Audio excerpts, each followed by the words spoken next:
Okay, here's my replication of Slider's speaker. It's obviously been changed a little bit just to get it working, but the main problem for me was these little fiddly wires.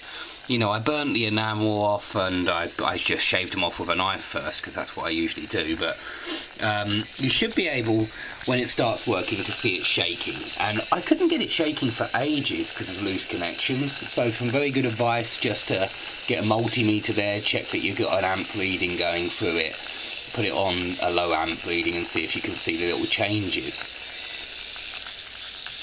Anyway, it's a great experiment because you can really see how the electrical vibrations are changed into sound vibrations. So what I'm going to do now, just to make it a bit louder, here we go.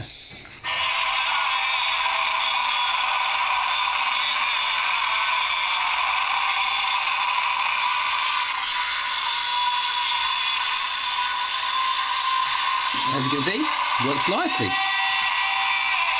Not exactly great quality, but not bad for just a cup. Anyway, to get it working, keep persevering basically, because it is just a little coil with some very thin wire around a piece of paper, and underneath you can see the magnet.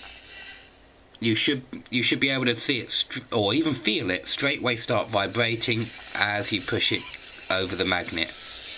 And you can hear it a little bit like that. That's just my voice cone I saw someone put on his thingy.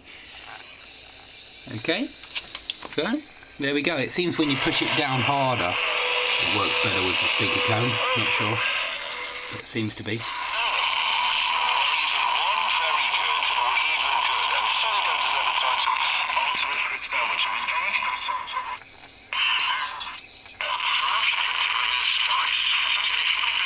Don't know if you can hear that presenter. Anyway, thanks for watching.